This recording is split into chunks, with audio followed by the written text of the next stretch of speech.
Hey everybody, welcome back to B-Dub's Disc Golf. I am at the crossing with special guests that I will reveal in a moment, but I'm super excited because this is the first full interview on the channel and first full interview of 2025. And so I'll introduce you momentarily.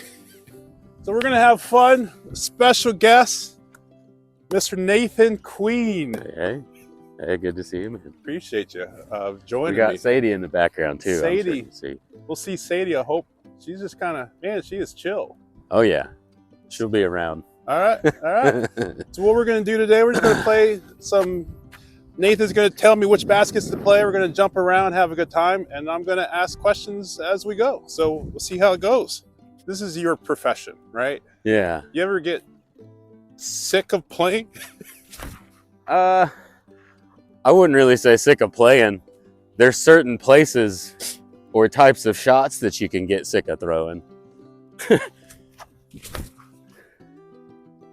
Like out on tour, it's a lot of driver as hard as you can all the time. Okay. So that's, So you like a course that has variety.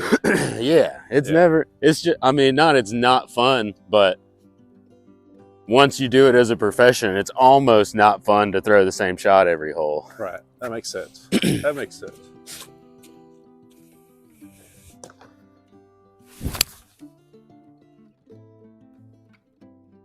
I'm playing with new discs that I don't 100% know what they're going to do. I've got a few new ones in here, but pretty similar to what it has been right now.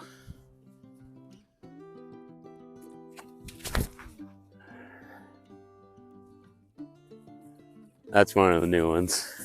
What was that? Is that Chariot?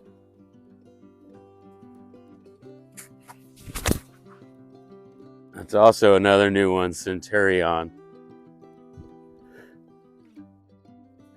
Well, that looked pretty. Yeah, both of those are feeling nice.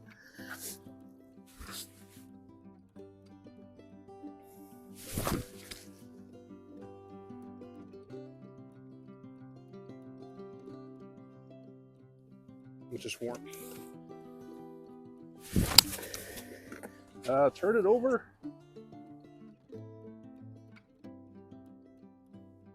All right. Yeah, I had enough height to come back. Yeah. Oh.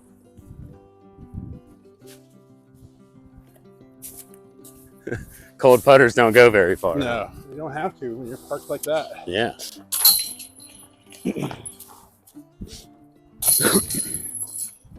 She's even more just kind of explorer than even a stick dog. She'll grab a stick every once in a while, but she just likes to roam around and smell. She seems super well behaved. She's always been pretty good. She, like all puppies, she definitely tore some stuff up. But my dog would be gone. That's when I was gone, She's always been really good when I'm around. Yeah.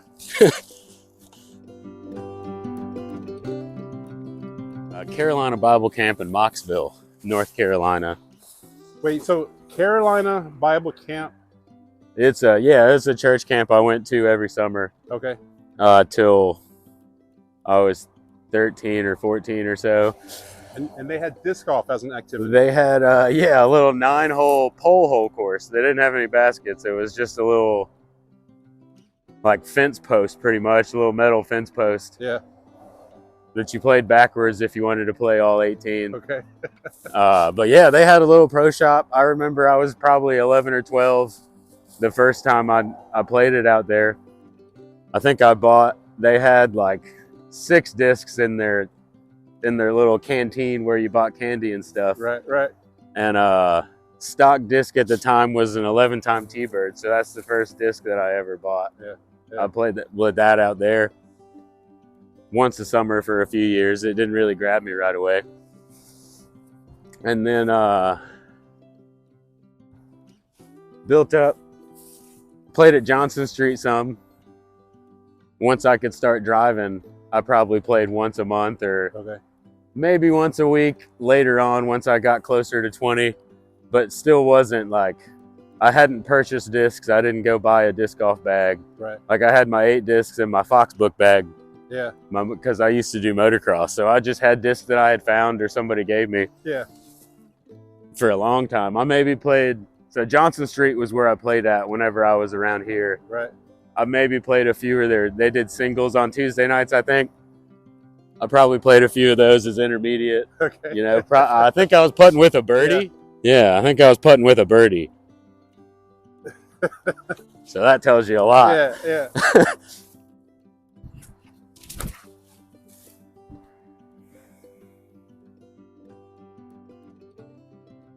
That should work. Oh yeah, I always like missing trees on this one.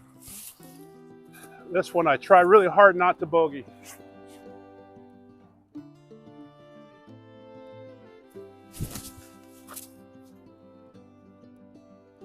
Decent start, should be fairway. Yeah. And then 2013,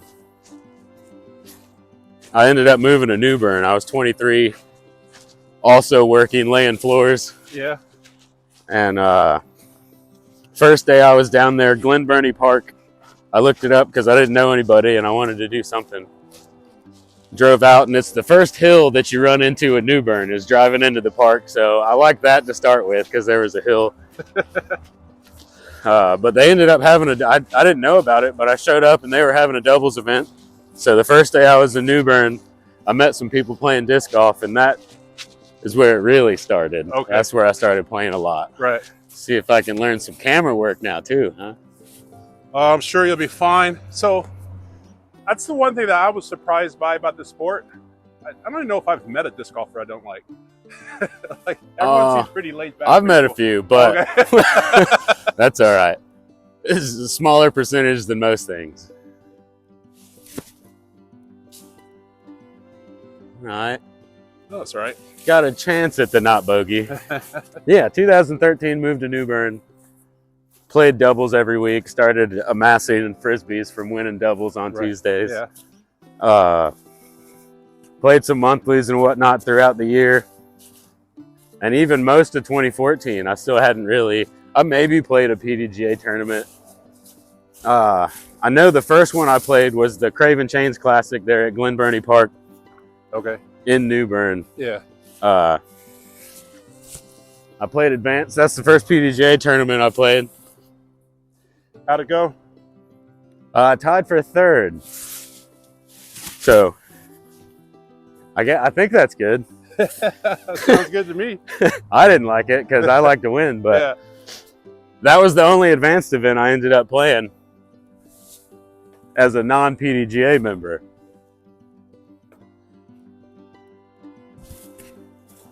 Oh. Putters don't fly far when it's cold, man. So considering that, let's see. I mean, it just seems to me that like everybody that plays a sport, you know, it's like what were you a natural, or did you try to figure out how did you get to the point on your own to be able to just start playing in tournaments and coming in third or winning or whatever? Well, I think it kind of goes back to a minute ago when I said I like to win.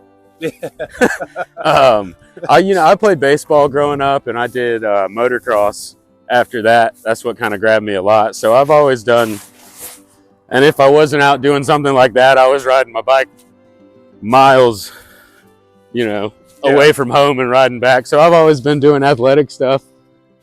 I don't think, it didn't seem immediate that I was really good, but it does seem like I had a better starting base than a lot of people. Yeah. Yeah. I mean, because I feel like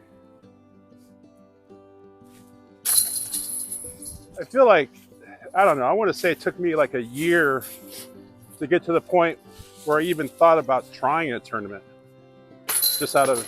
Yeah, well, so like I said, I knew what it was for a long time. Yeah. And then once I moved to New Bern, I played like the local. I played the singles events, non-sanctioned, and some monthlies and stuff. Yeah. So I guess I didn't really I never put any thought into why I shouldn't play. It was just like, they're here. Yeah, right. It costs $6, you know. Fun. Yeah, and that first Tuesday night, I remember telling people, like, I hadn't really played all that much. Yeah. And then I threw a few shots, and they were like, wait, you said you hadn't really played that much. Right. So that was the first thought I had of, like, maybe if I did play much, then I could do pretty good. And it just, Glen Burnie Park is really, I think, that's where you cut your teeth, as they say. That place is awesome. It's a great property, and nobody ever goes out there. So I've never played it. It's in the middle of like nothing, really. Yeah.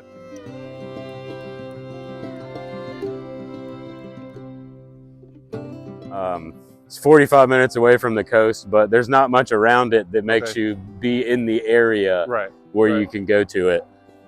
Huh. But yeah, I just learned everything there, man. I was working 40 hours a week still. So I moved down there installing flooring, very quickly ended up working at the flooring company in the warehouse instead of hey, don't do that. Instead of installing. So I was working 40 hours a week. Yeah. The course was 2 miles away or so from work. So on my lunch break, I'd go to the course and play, come back. And then after work, I'd go get Sadie, come back and play around. So I just played a lot. Yeah. Yeah. And then I still hadn't really thought about tournaments and whatnot until I played a few throughout the end of the year in 2014. It wasn't really like a decision I need to go play tournaments. It was, I want something to do besides sit on the weekend and do nothing. So I went out and played a few, still a non-PDGA member. Okay. Yeah. Just paying the extra $10 that they used to let you do to play the tournament. Right. So my first PDGA tournament that it picked up, I won. I mean, it was like 2 or 3 people. Yeah. It wasn't many people, but and it was before I was a member. In September, when Craven Chains Classic rolled around again, somebody anonymously put up money for me to sign up for PDGA. Okay. Because they saw potential and wanted me to do it more. Yeah. So I signed up in October, and it picked up that event from like July or something. So the first one registered as a win, even though I had played a few before that, probably. Wow. But yeah, that's what got me playing tournaments with somebody else. Because someone, you still don't know who that person is? It was either Henry Trier, everybody calls him Trig, he's from Jacksonville. Okay. Or Schwebby. Okay. But neither one will tell me, but I'm 98% sure it was one of those two. Okay, all right.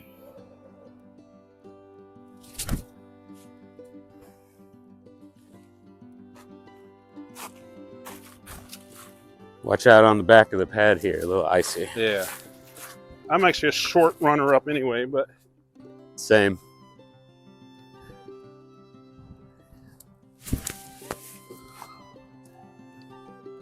Hey. Nice kick. My brain is struggling as one who, like, I watch the videos. I'll be honest with you, I don't work on my form, but the idea of someone like yourself just saying, you know what, I'm just going to start throwing disc, and then next thing you know, I mean, I know it's not next thing you know, but did it just feel natural to you, or did it? I don't know if I'm asking that question well. No, I don't think. I mean, it felt natural to be outside and be doing something. Okay. I think I've always been pretty good. At just the first time I do something, if it's athletic or if it has hand-eye coordination or something like that, I've been able to be decent at it to start with. Right. You know, darts. Yeah, no, that makes sense. Ping pong things, you know, just little whatever. Right. Video games, you know, just. So I think that helps, just having that base. But just going out to play a lot. I think it was more not having anything else to do. Yeah. That made it feel more natural. Well, it's not only something else to do, but to me, the reason why I like disc golf so much is I love being outside. Yeah. I would say that's the most natural part about it. I've always been outside. Like I said, I was riding my bike around anytime I could. Right. When I was younger. And then once you kind of get the basic idea of what a disc is supposed to do, I feel like it makes it a lot easier to learn other discs. Okay. So like at one point, even before, I just like to be good at things. It wasn't necessarily... Yeah. But before I started playing tournaments, I think I went through 2 months where I only threw mid-ranges because I wanted to be really good to do it better. That's all. Right. And that helped me a lot. I could control a Mako 3 and make it do what I wanted rather than exactly what it's supposed to do. Right. Sadie's zooming. Look at her. Sadie girl, what'd you find?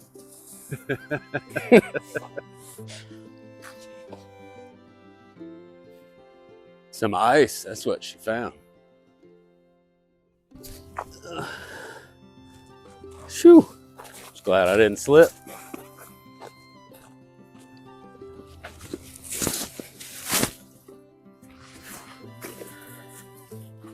And then playing tournaments is fun to me, man. I guess that kind of felt natural. It wasn't really a nervous thing. Right. I enjoyed it. Plus, I was, at that point, nice. By the time I had started playing tournaments, I played a lot. Right, right. So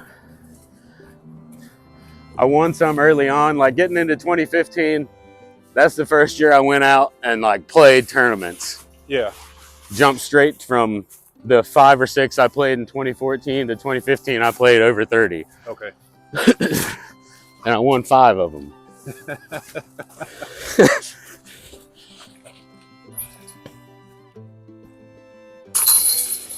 2015, you went to a whole bunch of courses that you've never been to before. Yeah, I was still working 40 hours a week, but I decided that I was going to go play tournaments. So very rarely was I able to ask off for a Friday and go practice. A lot of it was just going to the tournament on Saturday and playing it blind. So that year I also got a lot of aces. I think you can attribute that to a new tournament player, see basket, throw at it. Hey, I play both of them. Oh, okay. All right. Perfect. I get to practice the forehand on this one. I keep forgetting that you're left-handed. I don't know why.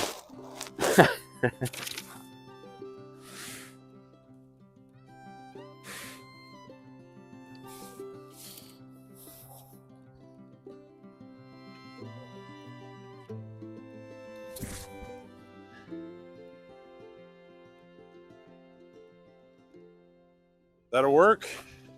Oh, yeah.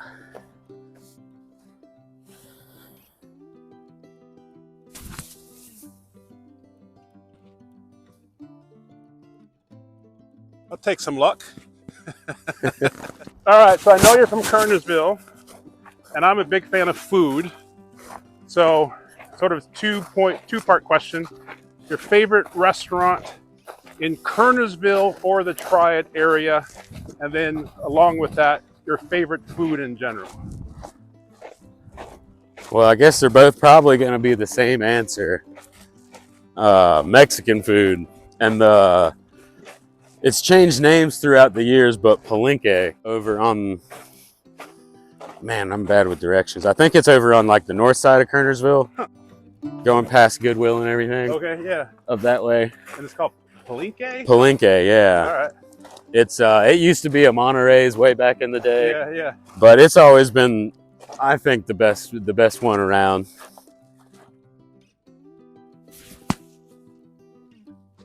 Oh, nice run. So what's your go-to? You're at the Mexican restaurant. What are you ordering? Well, I kind of rotate between two. Choripollo. Okay. Chicken and chorizo Mexican sausage is the top one. Ooh, chorizo man. And then a combo. Whenever I'm feeling like beef instead of chicken, I'll get a burrito taco, and the chili relleno is always one of my favorite. They're different, it seems like, everywhere you go, but they're pretty good. Yeah,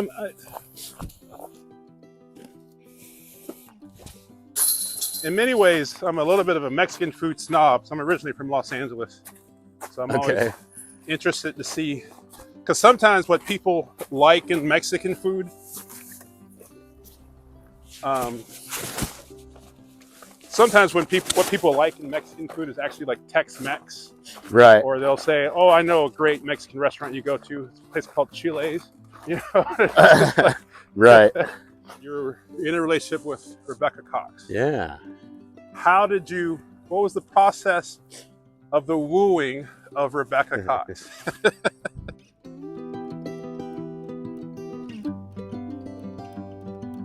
Well, we met my first year on tour, 2019. And she was actually dating somebody at the time, but we hung out a lot as, you know, same friend group. Yeah. And so throughout the year, we just, you know, got to hang out a lot. It was fun hanging out.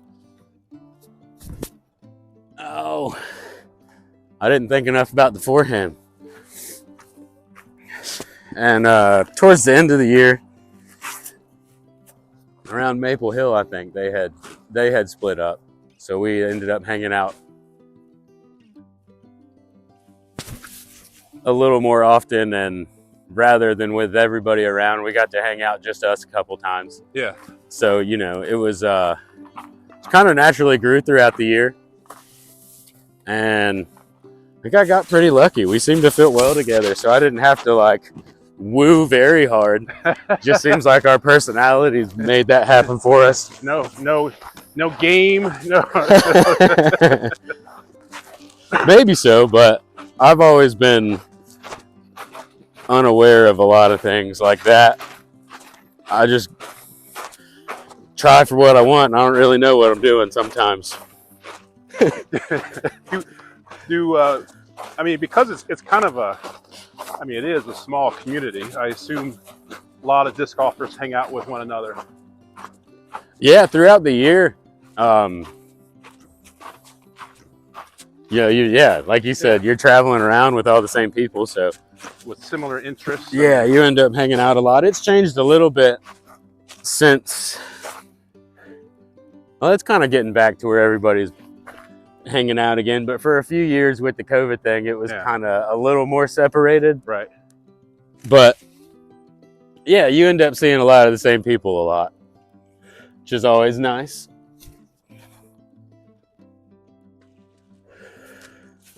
It'll work. Are there, for lack of a better term, are there cliques?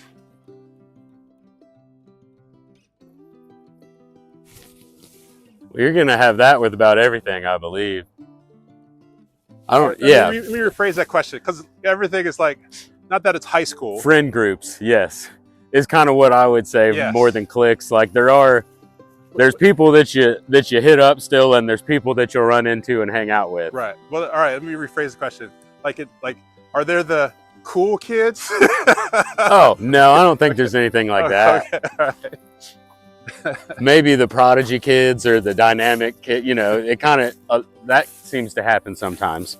If there's a group of, I'm going to quote teammates. Okay. All right. Because disc golf is a singular sport. You're maybe in the same manufacturer, but so if you're teammates, you kind of do see that sometimes. A lot of the same, same branded disc golfer playing with the other same brand. I am going to point out that you said the prodigy kids. Well, that's just the first one that popped in my head. Yeah, no, I got you. I'm not going to get you in trouble. It's probably changed now. You know, everybody jumps around so much. Everybody's jumping around. In my mind, though, I want it to be a little bit of West Side Story.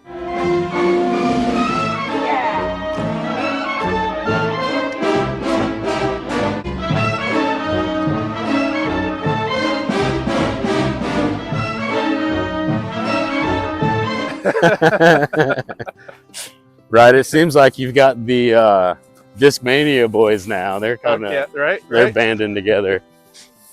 Well, actually, or the MVP boys. I was thinking. I know these based on YouTube, Simon and Eagle hang out a lot. Oh yeah, they always have. but in my mind, you know, you're going to a restaurant and you sit down at a table with a whole bunch of Discmania players, and they look at you like, what are you doing here? Why are you sitting down with us? No, it's never been anything like that I've noticed. I always do the short. So, well, I play the short on this one because I aced this one right-handed. Okay. And then I aced it left-handed later on. Yeah. So I always play the shorts and throw a forehand, trying to get a third style of ace here. Okay, got it. I'm with you. All right. That's why I play the shorts here.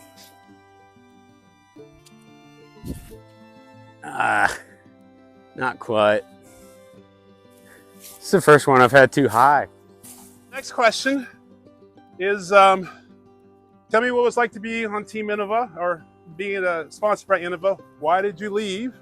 And if you don't mind me asking, where are you going? Yeah, so it was great. I enjoyed Innova a lot.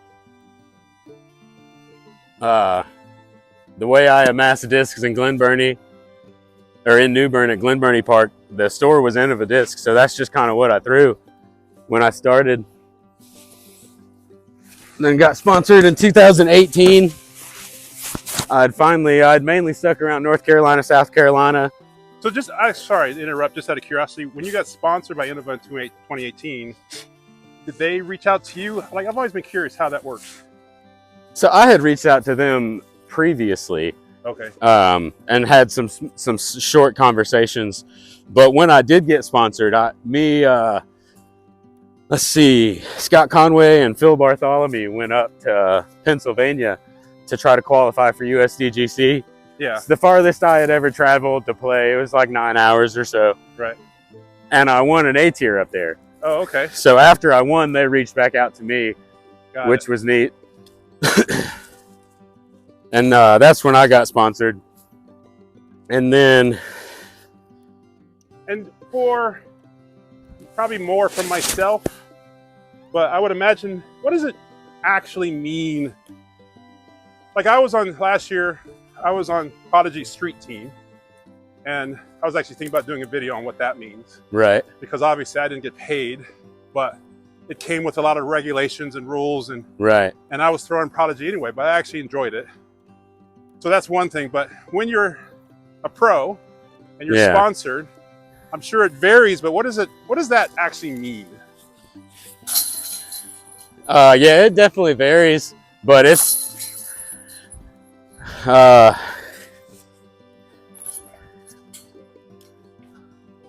think it's basically like a barter. I don't know the best term for it, but it's not, I wouldn't call it a job. It's kind of like they'll give you what they think you're worth. Okay. And if you can sell more stuff, then you'll make more. That's kind of what it is. So is it? It's 1099 work, if you know, like. Explain. Well, so I did flooring, and I was always a subcontractor. Yeah. We bid out. We gave a price. If they didn't like it, they'd come back and try to get less, or you'd negotiate what the price was sometimes, or you just had your price and you did it. So you get what you're worth. Right. That's kind of what I meant. Okay. But yeah, 1099, you don't get taxes. You're not getting taxes taken out of the money you get. Okay. You pay taxes on that yourself. You got to find your own health. Yep. They don't offer anything except for, we'll give you this if you do this. And then when you have signature discs, you get a certain percentage of the sales of those discs. It's different. It's different for each contract, but some of them are set up. You get a certain amount regardless of how many discs you sell, and then you can get more after you sell what you were guaranteed already. But at the end of the day, you negotiate, go back and forth, a contract is drawn up, you sign it, and that's what you got. Yeah, and like I said, there is guaranteed money. It just depends on how you promote yourself and how well you play. Gotcha.